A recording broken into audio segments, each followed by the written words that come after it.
नमस्कार, good news Bharat के YouTube channel में आप सभी दर्शकों का स्वागत है। मैं हूं संजीव कुमार शर्मा और आइए देखते हैं आजमगढ़ की कुछ खबरें फटाफट अंदाज में।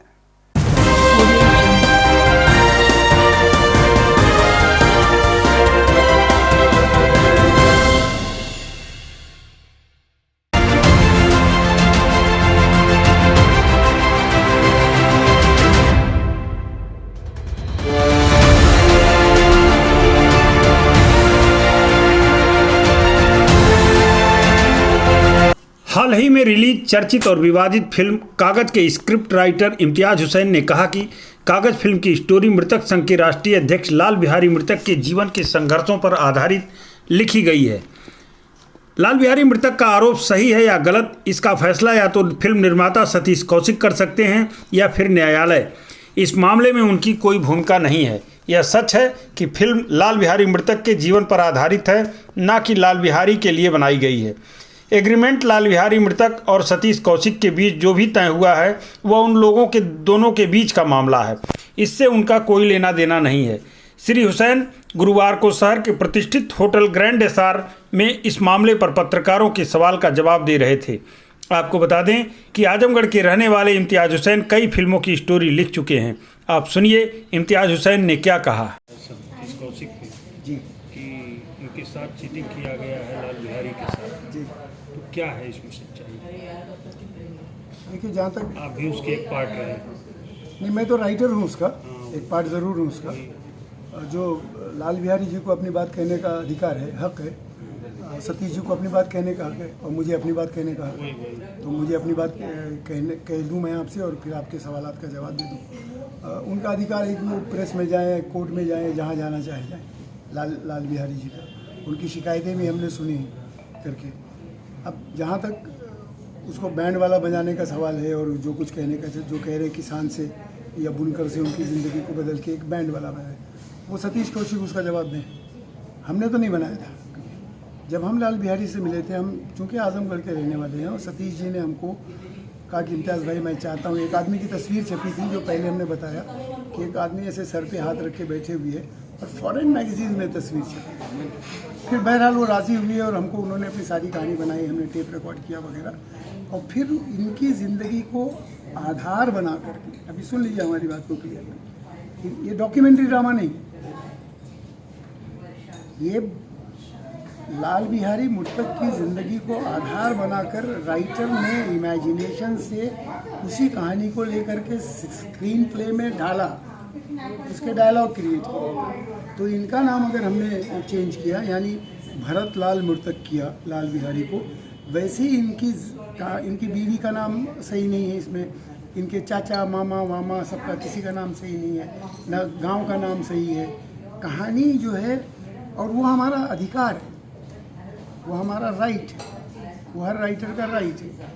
जब 2003 में हमने फिल्म राइटर एसोसिएशन में इस स्क्रिप्ट को रजिस्टर कराया, उसके पहले पन्ने पे लिखा हुआ है, हमारे पास मौजूद है कि लाल बिहारी मृतक की ज़िंदगी पर आधारित मुझे ज़िंदा करो फिल्म का नाम था। तो सोचिए मैं ज़िंदा हूँ किया और चलते चलते कागज़ हो गया, जो हमको लगता है बेहतर नाम है। तो इनकी ज़िंदगी को या इनकी लाइफ को या इनके कैरेक्टर को कोई हानि पहुंचाने के लिए फिल्म नहीं बनी। सतीश जी अपनी बात रखेंगे, हमारा जो इनकी अभी बातें हमने सुनी, जो कह रहे थे कि भाई ये बहुत सारी बातों पे इनको एतराज़ है, जैसे हम अछूत तो नहीं है, कहते हैं ये भी अछूत कम्युनिटी के हैं, और ये सुप्रीम कोर्ट को गाली वगैरह वगैरह। हमारा ये कहना है इस बारे के अंदर कि जब फिल्म सेंसर बोर्ड में गई तो सेंसर बोर्ड को ये सब काट देना चाहिए था। फिल्म सेंसर हो चुकी है, तो सतीश कौशिक या हम कहाँ इसमें बीच में आते हैं? सेंसर बोर्ड से पूछे कि आपने क्यों अलाउ किया, वो जवाब नहीं इस बात का कि भाई क्यों अलाउ किया। हाँ, अब जो दूसरी बातचीत है रुपए की बातचीत, वो रुपए की बातचीत सतीश कौशिक और इनके दरमियान है। कॉन्ट्रैक्ट की बातचीत की, क्या कॉन्ट्रैक्ट हुआ, ये सतीश कौशिक और इनके बीच है, ना आप उसमें शामिल हैं ना मैं शामिल हूँ। तो मुझे उसके बारे में कुछ बोलने का हक ही नहीं है, ना आपको कुछ हक है। आप ये नहीं कह सकते कि नहीं इनको 2 करोड़ देना चाहिए था, मैं ये नहीं कह सकता हूँ। आपके बीच में वादा 2 रुपये में आजमगढ़ शहर कोतवाली क्षेत्र के एक गांव की रहने वाली युवती ने दुष्कर्म प्रयास का युवक पर लगाया आरोप, एसपी से की शिकायत। पुलिस अधीक्षक कार्यालय पहुंची शहर कोतवाली क्षेत्र के एक गांव की रहने वाली युवती ने बताया कि 24 फरवरी की रात वह अपने कमरे में पढ़ते पढ़ते सो गई। दरवाजा हल्का सा खुला रह गया। गांव का एक युवक जो दबंग प्रवृत्ति का है उसके कमरे में घुस आया और दुष्कर्म करने का प्रयास करने लगा। विरोध करने पर उसके बाल को काट दिया और जान माल की धमकी देते हुए फरार हो गया। इस बात की शिकायत शहर कोतवाली में किया गया, लेकिन पुलिस ने कोई कार्रवाई नहीं किया। पीड़ित युवती ने एसपी को शिकायती प्रार्थना पत्र सौंप आरोपी युवक के खिलाफ सख्त कार्रवाई किए जाने की मांग की है। तो मैं सर घर पे पढ़ रही थी सर, रात में 10 बजे सर पढ़ते पढ़ते सर मुझे नींद आ गई सर, मैं सो गई सर। तो मैं सो गई, मेरी छोटी बहन है जो वो सर टॉयलेट करने के लिए निकली, फिर आई सर तो वो दरवाज़ा बंद नहीं की, बस ऐसे ही बस बंद कर दी, हल्का सा भिड़का दी। तो सर उसके बाद मेरे घर के बगल के वो आए, उसके बाद दरवाज़ा खोले सर, बलात्कार करने की कोशिश की है सर। फिर उसके बाद सर मेरे बाल सारे काट दिए सर। उसके बाद मेरे घर के वो चले गए और मेरे घर के सब लोग माता पिता सब मेरे जागे। तो उसके बाद मैं थाना गई सर, थाना से कोई कार्रवाई नहीं की गई सर। उसके बाद मैं सर आजमगढ़ आई, आजमगढ़ के अधीक्षक के पास। उन्होंने कहा कि चलो ठीक है कोई बात नहीं, जाओ थाना, वहाँ पे तुमको कार्रवाई की जाएगी, कड़ी से कड़ी सजा दी जाए सर। क्योंकि सर वो बहुत बार देखते थे सर, और वो रात में 12 बजे सर करीब वो देखते थे, हमेशा सीटी मारते थे सर, देखते थे सर, हमेशा घूर घूर के देखते थे, कहीं कुछ करे ना ये वो सर। मैं चाहती हूँ उनको कड़ी से कड़ी सजा दी जाए सर। आजमगढ़ जिले के सिधारी मोहल्ला निवासी इस युवक ने कार के धक्के से मां की हुई मौत के जिम्मेदार लोगों की गिरफ्तारी की मांग की। एसपी को सौंपा ज्ञापन। पुलिस अधीक्षक कार्यालय पहुंचे सिधारी मोहल्ला निवासी अशरफ अली ने बताया कि बीते 29 नवंबर 2020 को उसकी मां डॉक्टर पंकज जायसवाल के यहाँ दवा लेने जा रही थी कि इसी बीच सिधारी पुराने पुल के पास तेज रफ्तार कार ने उन्हें टक्कर मार दिया। इस दौरान स्थानीय लोगों की मदद से मां को अस्पताल में भर्ती कराया गया, जहाँ उनकी मौत हो गई। दुर्घटना में जिम्मेदार लोगों की पहचान कर वह सिधारी थाने में रिपोर्ट दर्ज कराया, लेकिन पुलिस ने आरोपियों को गिरफ्तार नहीं किया। पीड़ित युवक ने एसपी को शिकायती प्रार्थना पत्र सौंप मांग किया है कि उसकी मां के मौत के जिम्मेदार कार चालक, कार मालिक व उसके साथियों के खिलाफ कार्रवाई की जाए। समस्या हम लेकर अपना पहुँचे हैं कि सर उनसे बताया गया है कि ये हमारा 29/11 को हमारा ये घटना घटा है। क्या घटना? हमारे माता जी जा रही थी पंकज जायसवाल की दवा लेने के लिए, वो एक्सीडेंट कर दिए हैं। उसी मोहल्ले के लड़के थे, जब एक्सीडेंट हो गया उनके ऊपर गाड़ी चढ़ा दी गई। उसके बाद जब देखें वो लोग उतर के देखें कि इस मोहल्ले के लड़के हैं, उनको उतर के वहाँ से उठाए कि यहाँ से भाग गए। फिर आज वहाँ सिधारी थाना सिपाही आया। कौन बोला कि भाग जाओ? वहाँ मोहल्ले के आदमी यहीं भाग जाओ। इस रास्ते मोहित पलवान कटर देकर रास्ते से सब भाग गए। और लोग क्या किए, जब गाड़ी उड़ी सब हटा ली है, सब गाड़ी हट गई, तो उसके बाद मेरे घर खबर पहुँचाने कि अरे आपके घर के एक लोग के एक्सीडेंट हो गया। जय तो हमारा घर पहुँचा तो पता चला कि तब गाड़ी चली गई। माता जी को लेकर हॉस्पिटल लेकर लोग जा रहे थे, ये तक बाद में पता चला सर आए लिख के ले गए। उस दिन से तभी उनसे साथ FIR हम भी करवाने, नामजद के FIR कराने, FIR भी। उन लोगों की गिरफ्तारी हुई थी कि नहीं? अभी नहीं गिरफ्तारी हुई, वो लोग फरार भी हो गए। आजमगढ़ जिले के रौनापार थाना क्षेत्र के एक गांव की रहने वाली महिला ने पट्टीदारों पर छेड़खानी करने का लगाया आरोप, एसपी से की शिकायत।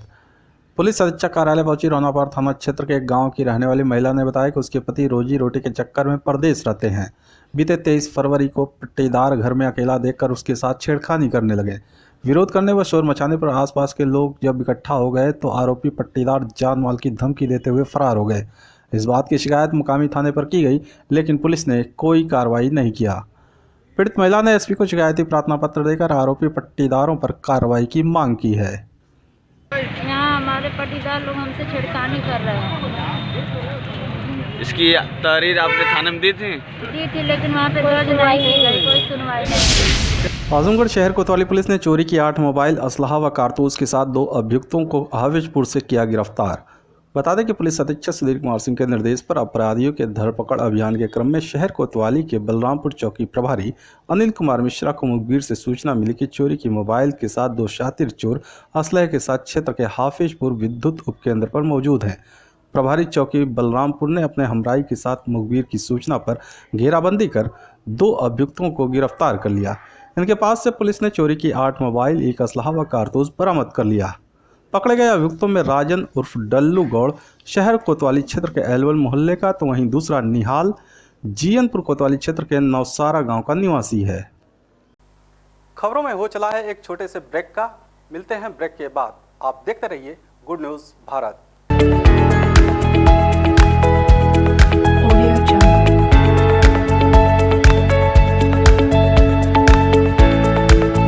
बाद एक बार फिर आपका स्वागत है और आइए देखते हैं आजमगढ़ की कुछ खबरें फटाफट अंदाज में।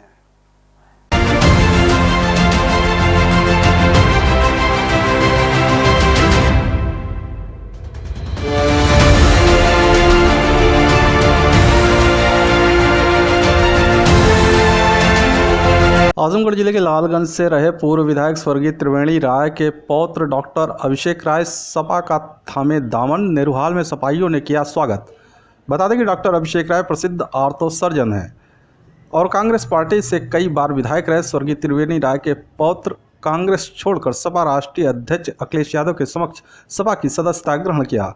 सदस्यता ग्रहण करने के उपरांत डॉक्टर अभिषेक राय का जनपद आगमन पर सपा कार्यकर्ताओं ने जगह जगह माल्यार्पण का स्वागत किया। साथ ही नेरुहाल में अभिनंदन समारोह का आयोजन किया गया। इस दौरान सम्मान से अभिभूत डॉक्टर अभिषेक राय ने कहा कि मैं अखिलेश यादव व सपा का ऋणी हूँ कि इतना स्नेह और प्यार किसी दल में नहीं मिलता। उन्होंने कहा कि प्रदेश की जनता योगी सरकार से त्रस्त व बेहाल है। सरकार हर मोर्चे पर विफल हो गई है। महंगाई, बेरोजगारी बढ़ती जा रही है। प्रदेश में सपा व उसके नेता अखिलेश यादव ही ऐसे नेता हैं जिनके ऊपर जनता का विश्वास है। मैं सन 2022 में सपा सरकार बनाने के लिए तन मन धन से कार्य करूंगा। वे एक उच्च शिक्षा प्राप्त योग्य नेता हैं। उनके नेतृत्व में ही प्रदेश का विकास संभव है। मैं डॉक्टरी छोड़ नहीं रहा हूं, मैं सर्जन रहूंगा। लेकिन जैसे माननीय राष्ट्रीय अध्यक्ष जी खुद इंजीनियर होते हुए भी और MBA होते हुए भी अगर प्रदेश की सत्ता वो संभाल सकते हैं और विकास पुरुष बन सकते हैं, तो मैं भी उनके कंधे से कंधा मिला के विकास के काम में उनकी मदद करूंगा। 2022 के चुनाव में किस तरीके से उपलब्ध देखेंगे? 2022 के चुनाव को प्रदेश में हमारी सपा की सरकार आ रही है। 22 में एक माननीय राष्ट्रीय अध्यक्ष ने स्लोगन दिया है, 22 में एक उन्होंने स्लोगन दिया है, नई हवाएं नई सपा है। नई हवाएं नई सपा है और बड़ों का हाथ और युवाओं का साथ।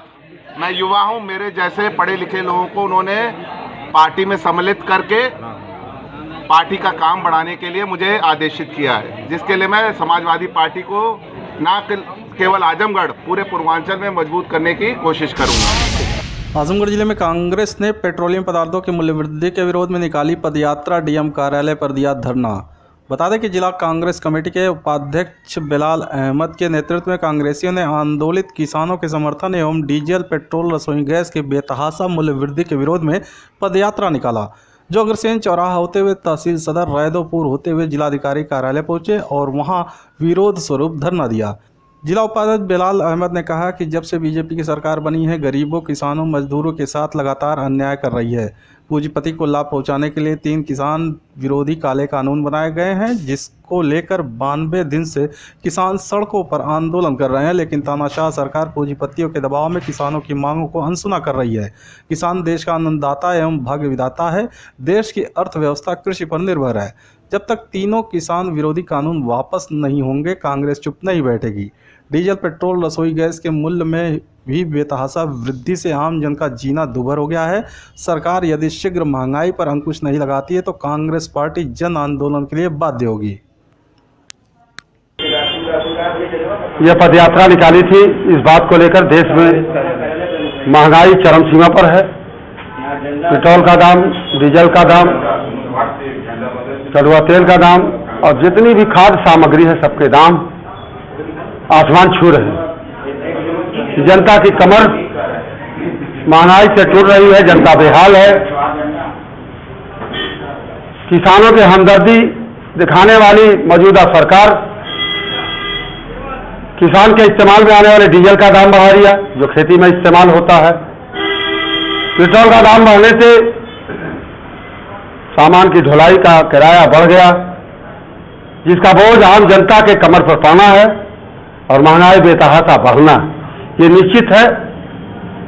इसको लेकर के आज कांग्रेस पार्टी के लोग पूरे देश में, प्रदेश में आज हमारी पार्टी के आह्वान पर कांग्रेस पार्टी के राष्ट्रीय अध्यक्षा सोनिया गांधी, राहुल गांधी और प्रियंका गांधी वाड्रा, जो हमारी महासचिव है उत्तर प्रदेश की, प्रभारी हैं, अजय लल्लू जो हमारे प्रदेश अध्यक्ष हैं, उनके आह्वान पर, जिला अध्यक्ष प्रवीण सिंह के आह्वान पर आज सभी कांग्रेस जन ने ये पदयात्रा निकाली और इस गूंगी बहरी सरकार को इस पदयात्रा के माध्यम से बताने का काम किया कि कांग्रेस पार्टी खामोश बैठने वाली नहीं है, चुप रहने वाली नहीं है। आजमगढ़ जिले में स्वास्थ्य कर्मियों को कोविड शील्ड की दूसरी खुराक दी गई। कई स्वास्थ्य अधिकारियों ने लगवाया टीका। बता दें कि जिले में स्वास्थ्य कर्मियों को 28 जनवरी को दी गई पहली खुराक के बाद आज कोविड शील्ड की दूसरी खुराक दी जा रही है। इसमें जिला प्रतिरक्षण अधिकारी doctor Sanjay Kumar, additional CMO doctor Y K. Rai, प्रभारी प्रचार प्रसार मनीष तिवारी एवं महामारी विशेषज्ञ अमूल श्रीवास्तव सहित अन्य कर्मियों ने टीकाकरण करवाया। इस दौरान मुख्य चिकित्सा अधिकारी डॉक्टर ए.के. मिश्रा ने बताया कि जनपद में कोविड शील्ड और कोवैक्सीन दोनों प्रकार की वैक्सीन भारत सरकार द्वारा भेजी गई है। ये पूरी तरह से स्वदेशी है और भारत में ही निर्मित की गई है, इसलिए इस पर किसी प्रकार का संदेह नहीं किया जाना चाहिए, क्योंकि इसे हमारे देश के श्रेष्ठ वैज्ञानिकों ने बेहद उच्च स्तरीय प्रयोगशाला में तैयार किया है। मुख्य चिकित्सा अधिकारी ने कहा कि ऐसा सुनने में आ रहा है कि वैक्सीन की गुणवत्ता को लेकर कुछ जगहों पर सोशल मीडिया के माध्यम से नकारात्मक प्रसार हो रहा है, जबकि ये गलत है। यदि कहीं भी ऐसी सूचना प्राप्त होती है तो भारत सरकार के निर्देश पर दोषी या उत्तरदायी व्यक्ति अथवा संस्था पर आपदा प्रबंधन एक्ट 2005 एवं भारतीय दंड संहिता 1860 के अंतर्गत सुसंगत धाराओं में कार्रवाई की जाएगी। सीएमओ ने बताया कि आज स्वास्थ्य कर्मियों के दूसरे डोज के अलावा अन्य विभागों के फ्रंटलाइन कर्मियों का भी मॉपअप राउंड टीकाकरण हो रहा है। इसके लिए कुल 26 स्थान निर्धारित किए गए हैं और 40 चयनित स्थल बनाए गए हैं, जहां दूसरे डोज के लिए स्वास्थ्यकर्मियों का लक्ष्य 2953 है। वहीं अन्य फ्रंटलाइन कर्मियों को ज़्यादा से ज़्यादा आच्छादित करने का लक्ष्य रखा गया है। आजमगढ़ शहर कोतवाली क्षेत्र के शेखपुरा गांव में जहरीला पदार्थ के सेवन से महिला की हुई मौत। पुलिस ने शव को पोस्टमार्टम के लिए भेजा। बता दें कि शहर कोतवाली क्षेत्र के शेखपुरा निवासी 35 वर्षीय बिमला चौहान किसी बात से क्षुब्ध होकर विषाक्त पदार्थ का सेवन कर लिया। हालत बिगड़ने पर परिवार के लोगों को जानकारी हुई। परिजन उसे मंडलीय अस्पताल में भर्ती कराएं, जहां उपचार के दौरान उसकी मौत हो गई। घटना की सूचना पर पहुंची पुलिस ने शव को कब्जे में लेकर पोस्टमार्टम के लिए भिजवा दिया। आजमगढ़ जिले में 8,595 व्यावसायिक वाहन मालिकों पर 40 करोड़ का टैक्स बकाया। ARTO प्रशासन ने जारी किया सभी को नोटिस। बता दें कि जिले में बगैर टैक्स चुकाए धड़ल्ले से गाड़ी दौड़ाने वालों की धूम मची है। इनकी वजह से जहां सड़कों पर आए दिन जाम लग रहा है, वहीं RTO विभाग को चूना लग रहा है। ऐसे में ARTO प्रशासन की तरफ से बगैर टैक्स दिए ही गाड़ी दौड़ाने वालों पर लगाम लगाने की कवायद शुरू कर दी गई है। ARTO की तरफ से बगैर टैक्स दिए चलने वाले 8,595 गाड़ी मालिकों को नोटिस भेजकर 2 सप्ताह के भीतर टैक्स जमा करने का निर्देश दिया है। इसके बाद सभी के खिलाफ RC जारी की जाएगी। ARTO प्रशासन सत्येंद्र कुमार यादव ने बताया कि जिले में 8,595 वाहन स्वामियों पर कुल 40 करोड़ रुपए बकाया है, जिसे वसूलने के लिए विभाग की तरफ से नोटिस भेजी जा रही है। इन वाहन स्वामियों को 2 सप्ताह का समय दिया गया है। तय समय के अंदर टैक्स न जमा करने पर 50,000 रुपये से ऊपर वाले टैक्स बकायेदारों के खिलाफ RC जारी की जाएगी। इसके बाद तहसील प्रशासन बकाया राशि को अपने स्तर से वसूली करेगी।